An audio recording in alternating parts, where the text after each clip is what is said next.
I'm Bill Simmons, Artistic Director of the Phoenix Theater Cultural Center in downtown Indianapolis, and I'd like to welcome you to another one-to-one with Bill Simmons. Today, my guest, along with my dog and my cat, my guest is Josiah McCruiston. He is an artist who has worked on the Phoenix Theater stages. He's the youth pastor at the historic Witherspoon Presbyterian Church on a beautiful campus in North Meridian Street. I was there in December.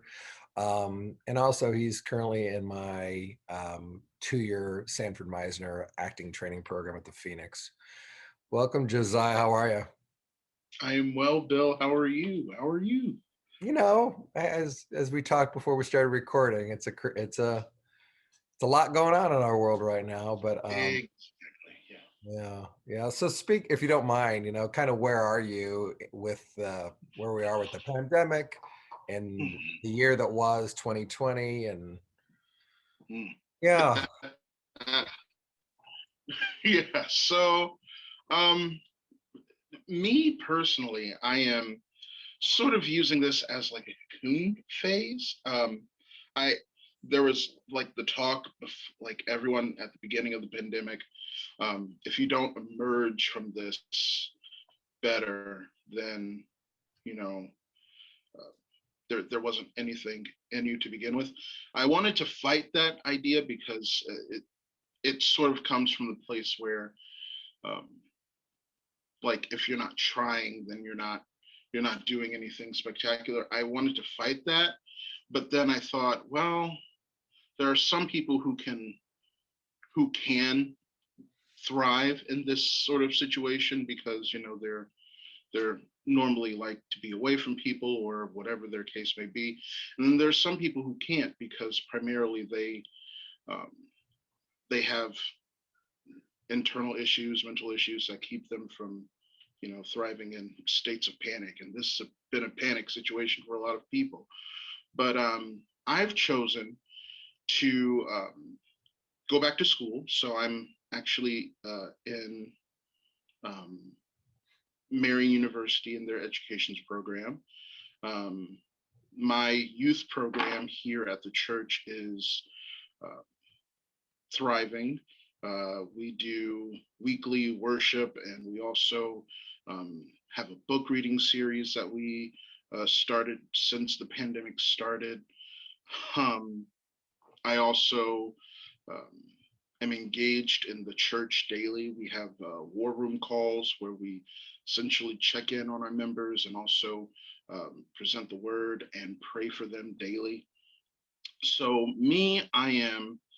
um, I sort of created a whirlwind of things to keep me busy, not to focus on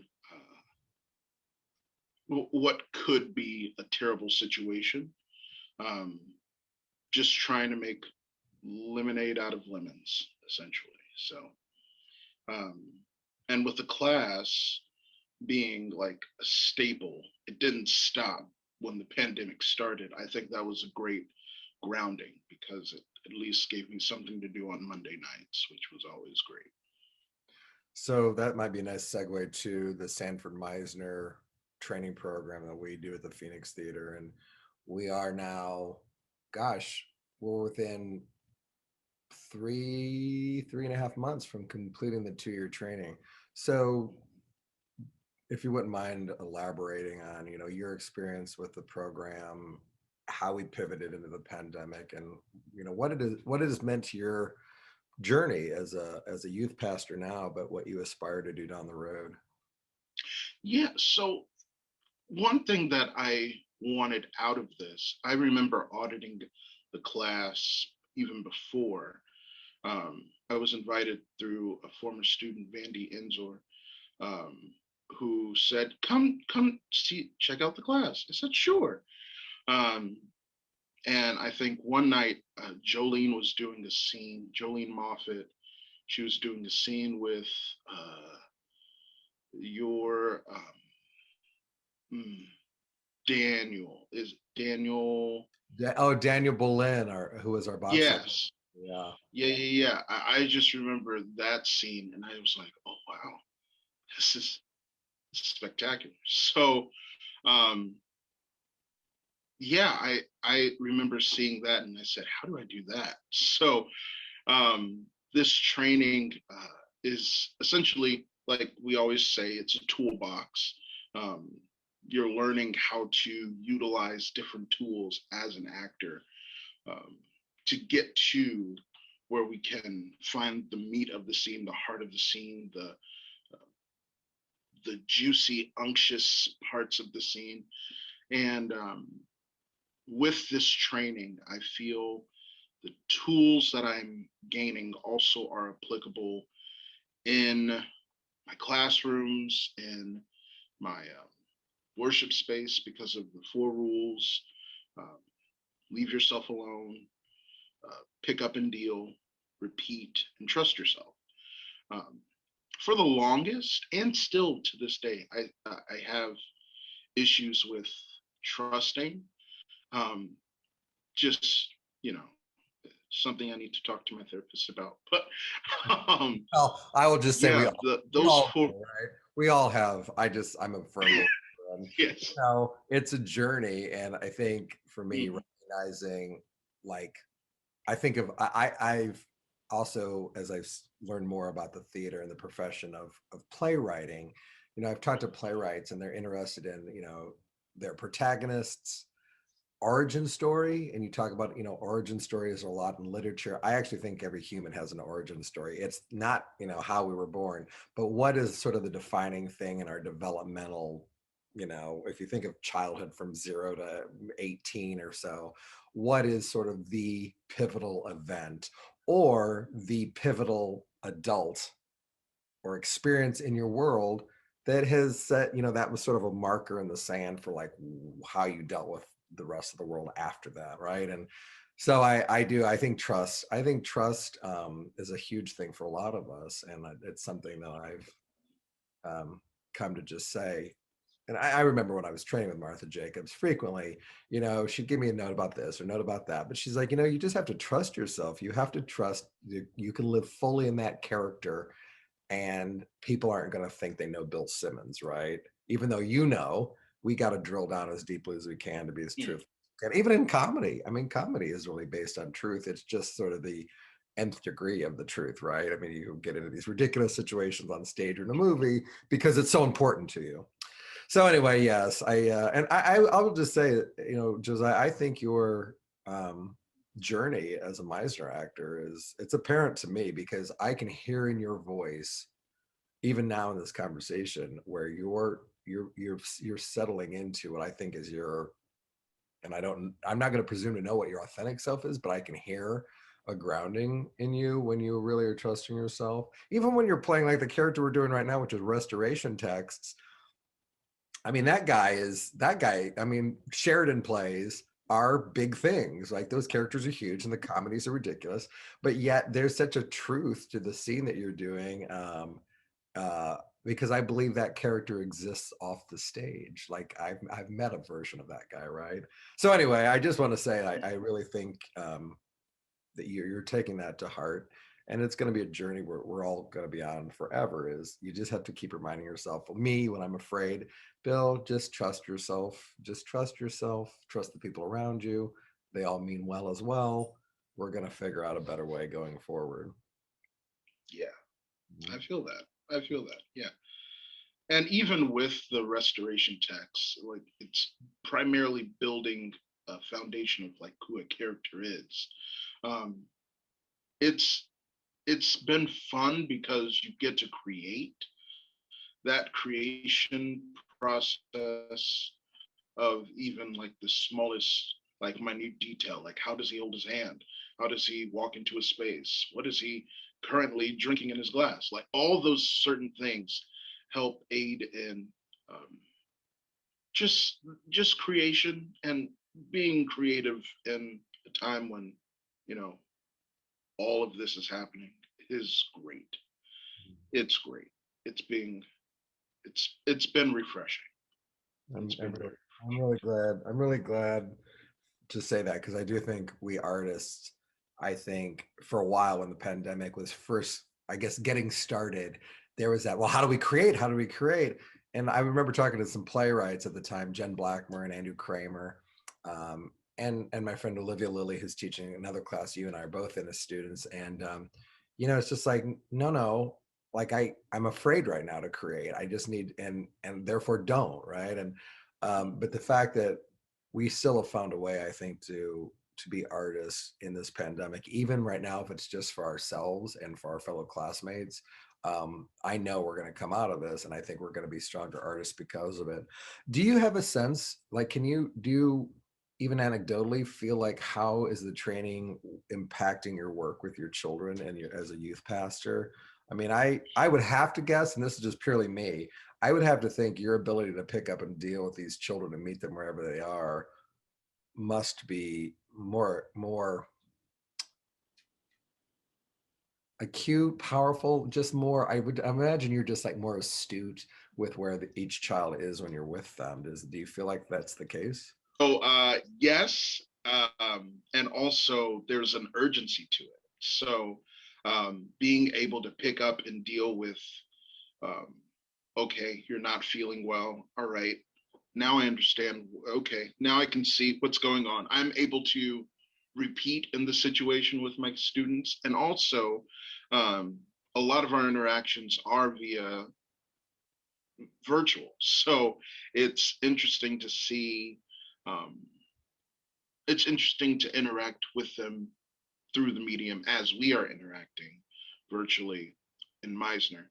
Um, it's just very interesting to see that interaction and exchange with students. Not only that, but there's also um, my teaching artistry work with the Indie Arts Council, with PACE.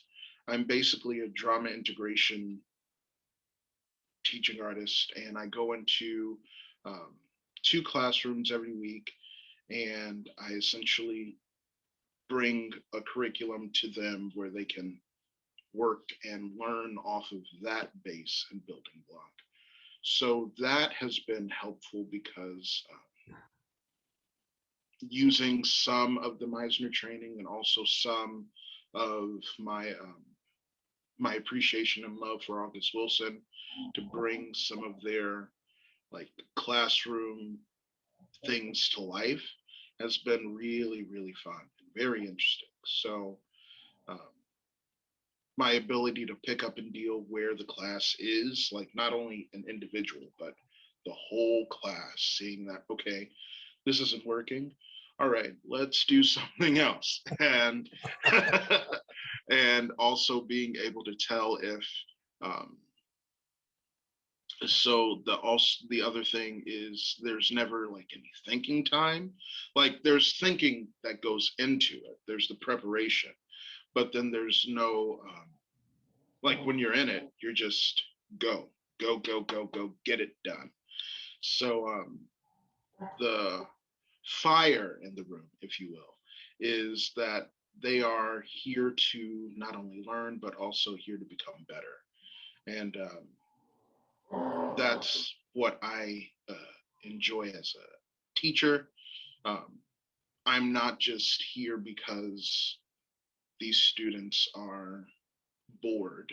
I'm here because they're wanting to be better. So uh, that's the real thing that we have to really hone into, uh, especially me as a Black educator. I have to understand that they're not only there's so many things in this world that tells them that they're unworthy, that they're unwanted, uh, that they're unfavored, and uh, like we talk, play pipeline isn't like a fantasy. Like there's some deep truth to it. Oh yeah. So um, I have to do my part not only as their their feeder of education, but also as their guider on their journey through the life of education. So, Can you hear my dogs are playing on the other side of the fireplace? And and not aren't they adorable? They're adorable. the little brown one likes to think she's really ferocious, and but she's trying to get the other one to play. And so I've recorded them playing and sent it to friends who are like sound designers, because I'm like, if you ever need the sound of a dog fight, This is actually a playful dog fight, but the audience won't know. So I apologize for her lack of respect. Um, that's really, yeah, I, I remember, I don't know if Martha Jacobs, so, you know, my lineage as a Meisner teacher and actor and director is, I learned from Martha Jacobs, and her teacher was Robert Patterson in the 1960s. And her class was Ted Danson, and that was the first class Robert Patterson taught, and he'd learned from Sandy Meisner. So I'm really careful about, like, I learned it from Martha, who learned it from Patterson, who learned it from Meisner, who really, worked with the great Stanislavski when he came over with the Moscow Art Theater in the 1920s and early 30s. And I don't remember if it was Martha who said this, but it was another Meisner practitioner. Maybe it was Patterson. I don't know. I just remember either reading it or hearing it saying, you know, if you really take to this, it's not only going to make you a better actor, it's going to make you a better human. And I'm also really careful. I used to be one of those, I've got it all figured out, and I was a bit of a proselytizer about Meisner. And I really believe it doesn't matter what your training is in any discipline, as long as you have something either you've learned on your own or you've been taught by masters, that is a process from beginning to end for whatever it is you're creating. So like a neurosurgeon, you would never begin to think like, well, I've taken a few smatterings of this, therefore I can drill a hole in the brain and do a brain surgery, right? And it's the same thing with, I think, any art form is, you have to learn from masters. And for me, it's really been helpful to have a beginning, a middle, and an end. And as I tell people, when you work on a play, you're beginning a Meisner actor from when you read the script and you're getting ready to audition for it.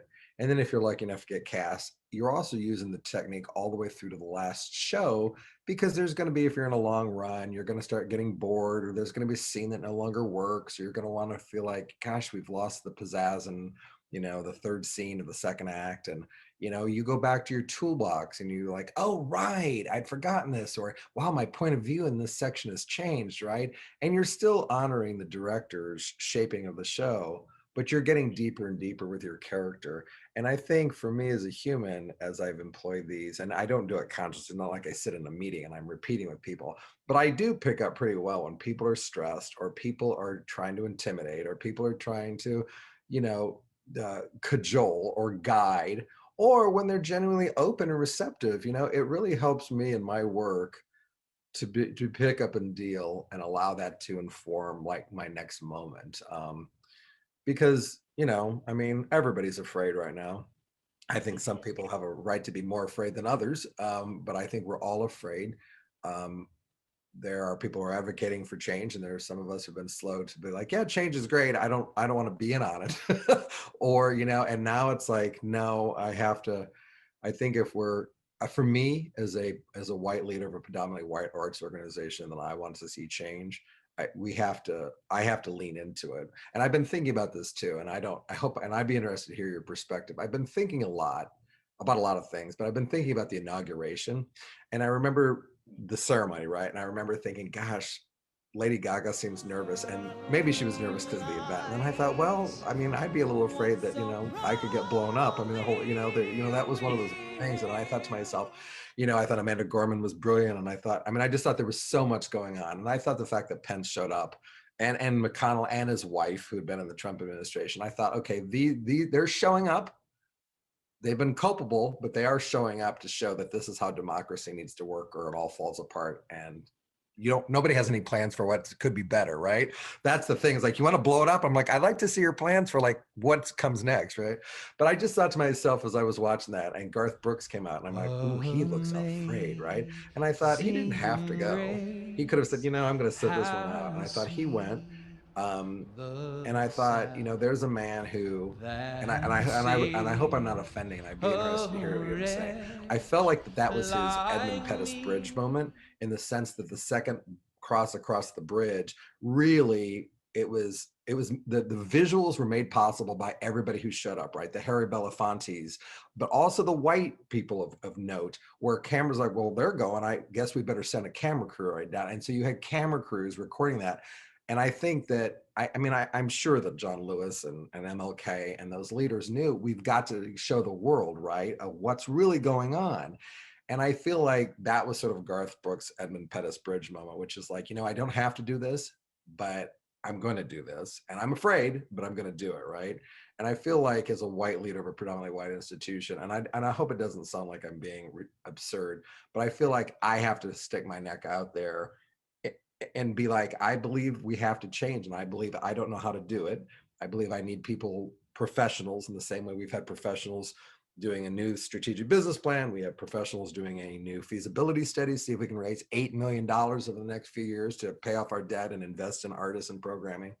And I'm willing to have uncomfortable conversations with board and community leaders, be like, we have to let go of the way we used to work. We have to take the best of it, which is new plays and paying artists, but we have to move on to whatever's coming next for the Phoenix. So I guess I threw a lot at you, but I'd be interested in your response to that Edmund Pettus bridge, and whether that's just white privilege talking, but like what's your response to that, and like where we are and where we go forward? I think we have to understand like the exigence of things, like what drew us to the moment.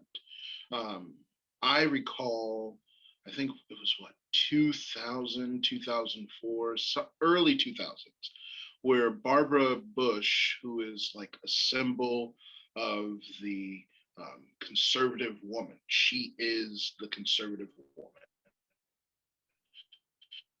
She went to Dartmouth, like predominantly like liberal, very womanist, feminist type of college. And she spoke to all these women. Now, what would you think would happen? Do you think that they would like boo her? Do you think that they would take moments of just like, oh, why is she here? Um, that was like the that was the ground, that was the foundation that she walked in on. Right. She was giving a commencement speech for their graduation. And um, from like hearing her speech, knowing that she had delivered it many other places before, it was here where it was most impactful. And this goes to show that the differences that we have are primarily just our barriers in our minds. There are no real differences. Garth Brooks singing at the inauguration um, was very, I will say, interesting. I will say interesting. His song choice, I I have my own feelings about the song "Amazing Grace," Yeah. um, and it's based in um, where it came from and how it reemerges in culture and blah blah blah blah blah. But I think him showing up there and comparing it to the Edmund Bridge, I think is sort of it's not spot on, but I do believe that it is something that he himself could say, this is a crossing moment for me. Um, those who showed up, the exigence of showing up at the bridge wasn't um, wasn't to make a political statement. They were showing up because they wanted change. Those who showed up weren't saying, "I'm showing up because this is what I must do to um, change the archy of whatever's going on." No, they went because they fundamentally believe that this is wrong and we must make a stand for it today. And the others who showed up, so the oppressor who showed up, wanted to come because they had something to fight for as well. So we always have to understand that when we both come into the room, or when we both come to a situation, or whenever someone comes into a situation, we're all fighting for what we want, which is Meisner. Um, Yeah, and that also, we also have to understand that um, we we believe that we want it because of something uh, greater, something powerful has called us to this moment, um, which is quite fascinating. Whether we're right or whether we're wrong, we always believe that we're fighting for what is best. Um, That is true. and That is true. yeah, Before I let go of this, I do want to ask, because now I'm intrigued. What is your understanding of Amazing Grace? You alluded to it, like the what it where how it came about, when it manifests itself. I mean, I think about Obama singing it in Charleston after, he had to show up at one of the many, memorial services for mass shootings in this country, and he led the song, right? Um, and I thought that was I thought in some ways that was his Edmund Pettus bridge moment, because he's not obviously a singer, but he's like, and he leaned into it in the moment, which I learned from Pete Souza, the photographer in that documentary, that there was no understanding that President Obama was going to be singing that song. And he followed an impulse in the moment. And obviously it became, for me, and I think a lot of us, a moment of, it's a shit show a lot, but we have to keep going, right? So just speak to me about like what does Amazing Grace mean to you? If you don't mind. so no, it's totally fine. Negro spirituals are very, very important to me because before I was even um, an actor, I did choral music. I performed with one of the state's top choral uh, programs at Ben Davis. Um, I had a deep, deep love for the Fisk Jubilee Singers, Oh uh, yeah. the Oakland Aeolians. The American Spiritual Ensemble are all my favorite. Um, the driving force to me finding out the history of this song was there are all these beautiful, rich, deep songs that either trace us back to um, like these were freedom songs or these were songs used by slaves to guide themselves north. But where did Amazing Grace come from? And you find that Amazing Grace came from a um, man who um, was one day transporting slaves on a ship. And he felt um, he had gone away from Christianity. His father was a Protestant preacher, and he was sort of a slave catcher and a highly abusive man. And one day there was a terrible storm on a ship, and he created this. He started praying this prayer um, called Amazing Grace, about how he was once lost, but now he is found, and he hopes God can lead him home. And that idea of grace to me feels cheap. And we carry it around in the Black culture as it's a song of mourning and wailing. Um,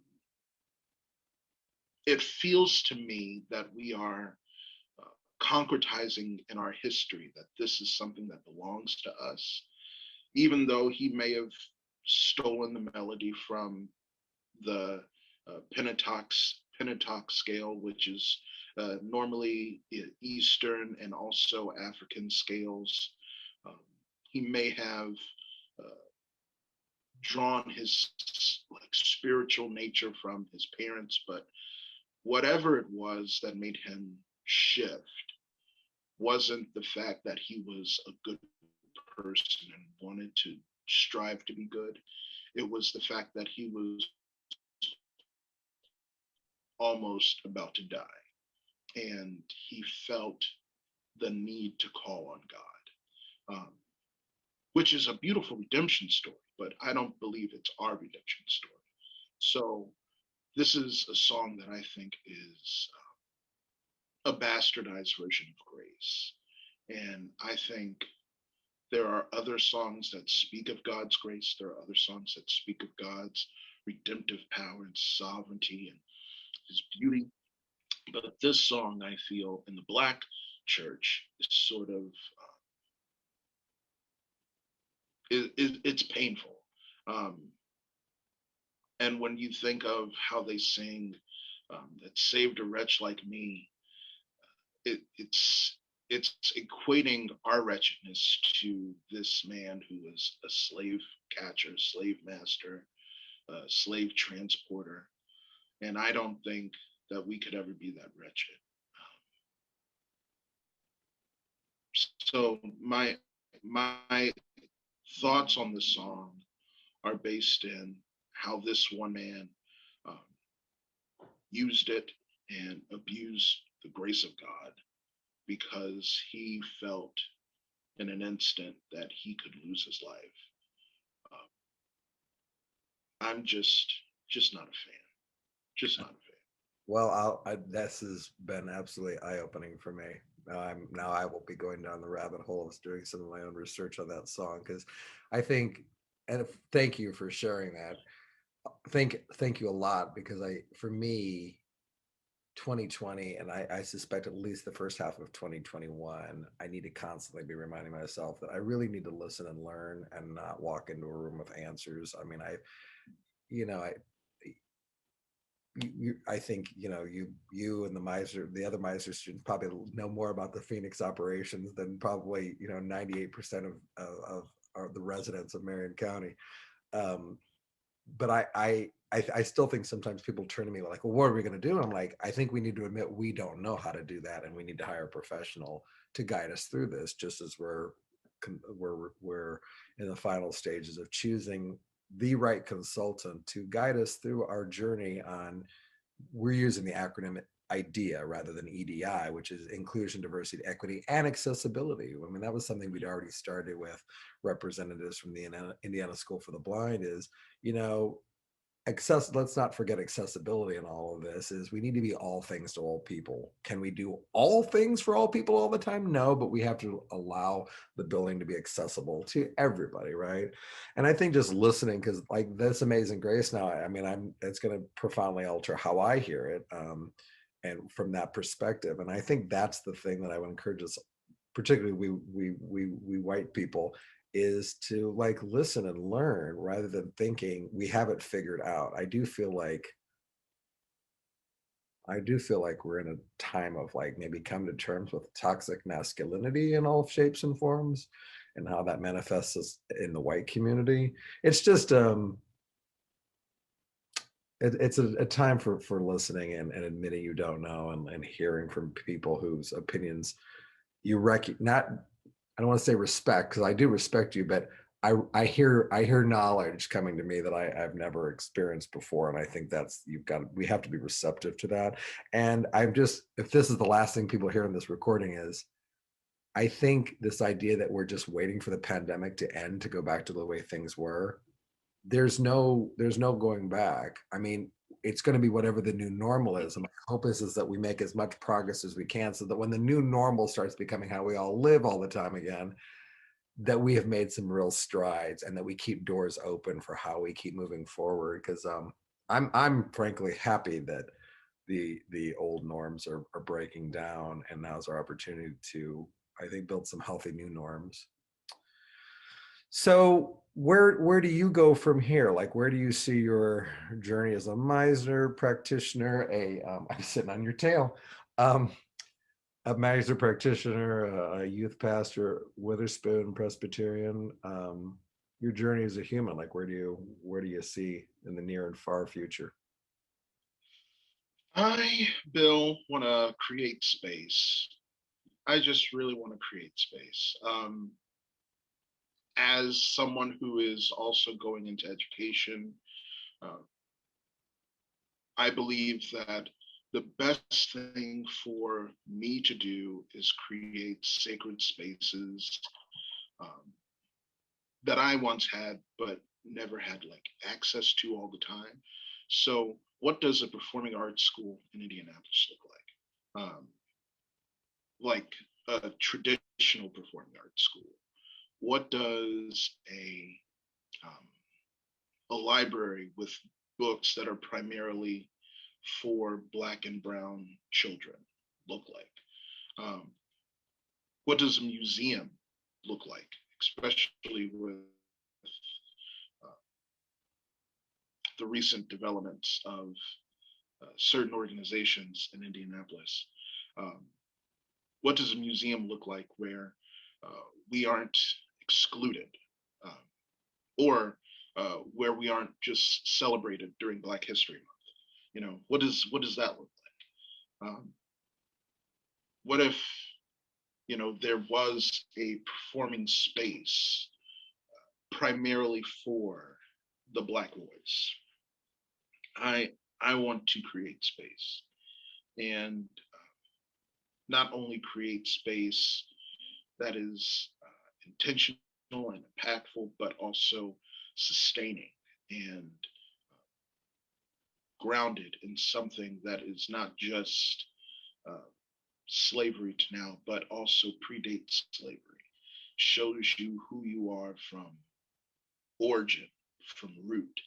Uh, I believe that there are a lot of uh, there are just a lot of things that are happening in this world that we can't really explain, primarily because there are fruit situations or fruit problems. Um, but we have not yet seen the roots of this big tree. So I think like, in order to understand what this is, we have to dig deep into the root of what this real situation is. So I am more interested in the root problems than the fruit problems. And that's what I want to fix. Yeah, that's really interesting. I have a therapist who's as much a life coach as she is because I don't, I reach out to her when I need her, and sometimes it's once every 2 months, and this winter it was like every 2 weeks because I was needing some guidance on some things. But she was talking last summer to me about in one of our sessions conversations about how she said this pandemic and it's going to be going on for a while, and she said if people who are paying attention use this time wisely, they're going to look at the root structure as opposed to what we see above ground. So when you look at a tree, and I'm a big gardener, and I actually read a book on the secret life of trees and how in forests, different species of trees interact with one another, and through their root systems, or they're taking care of a sick member of their species. So a beech tree in a grove, if it's sick, a lot of the other trees will start feeding that tree in the hopes that it will, to try to help it recover, right? And so I've been really thinking a lot about structure because I'm sorry, the root system, because as the phoenix comes back, because frankly, we started this process when Brian was separated from the phoenix in 2018, and that came with a lot of problems, which should never happen again, not just for the stability of the institution, but how the transition came down. How do we build a healthier phoenix, like a phoenix, as it regenerates, that has a stronger root structure, so that it isn't about me or the next artistic director, or any particular leader, any particular board, that the community is like, it's time, Bill's leaving, and what comes next? And it isn't this panic thing. It's we've got a root structure that's going to allow us to be like, oh, well, that's the next artistic director fruit on the tree, right? Because of what's underneath it. So I think that really that's a lovely thing, Josiah, to bring us all back to that idea of like, let's really look at the roots and how we nurture the healthier roots to bear fruit that's, I guess, better for everybody. Yeah, I don't know. That doesn't seem like I've wrapped that up very well. No, no, it's beautiful. It's beautiful. Yeah. It When we really examine uh, the root problem, we can stop eating bad fruit. We Wow. can start we can start seeing good fruit. Yeah. Once you address that, oh, this is a terrible situation happening in our roots. We'll just take that out, heal, because we have to first acknowledge and then heal, and then we'll start producing some good fruit, buddy. Yeah. Well, Josiah, thank you for this. Thank you for being in my Meisner class. I'm really thankful. I was really anxious about pivoting that class online in April, but I'm like, well, we better get on this Zoom world because I don't know how long we're going to be in hiatus. And thank goodness we weren't out of class more than 2-3 weeks, and we picked right back up. And I Jolene Moffat substituted for me in the class the other night so I could do something else. And she and I were talking, I guess it was just yesterday, to how did it go, and she gave notes on everybody.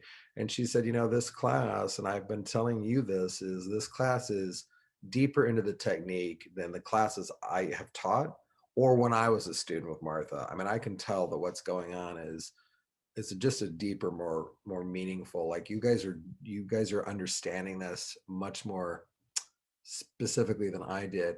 And also, I mean, you and I have had conversations. It's, you're seeing people probably more clearly than we were a while ago. And I just think that I just feel really blessed that you all are in my life. There are nights sometimes when I would get to class, I'm like, I don't think I have another 3 hours of work in me tonight. I really don't. And always by the time we're into class and I'm working with students and people are giving their feedback to one another in such a respectful way, then I'm like, oh, this is what we're supposed to be doing, right? And as I come out of the hardest part of the Phoenix work for me during the pandemic, I'm really like creating more space for the art and the artists and the fundraising work, which I also enjoy. So I just want to thank you. I want to thank you and your fellow students for bringing it. I mean, people bring it every week. You guys bring it, and you're like, here it is this week. And I know we're on a journey, but here it is. And there's some really beautiful acting going on and some tricky scenes. I mean, Sheridan ain't easy. And those other students who are doing Sheridan scenes are doing those scenes are the clearest in my history of teaching the restoration text. I hear the play and I'm tracking the play as an audience member, separate from knowing the play because I'm a teacher. So anyway, I just thank you so much for bringing your whole self to the class, because your presence in that class is really you're having a profound influence on that class by just being in it. And I think there are others in that class who are bringing a lot of themselves to it. I think of Mickey Matthew Dacus, who Oh, is yes. pastor at St. Vincent's and Women's Hospital, and she's like fully vaccinated, and she's like in these COVID units. I'm like, Mickey, how do you do this? I said, is it your training? And she goes, it is, but I don't take it home with me. And I think that's also what's going on in the class, right? Is I've told people what happens on the stage happens on the stage. You can't allow that to impact, how you're working with somebody else as humans, in terms of like, if a scene is loaded and people are really angry, leave that on the stage, because that's what the stage is for. So anyway, I just want to thank you again for being so fully present in the work. And I know you have quite a life outside of that class. I know you're a busy man. So Love, peace, and taco grease, Bill. Thank you so much. see you, Josiah.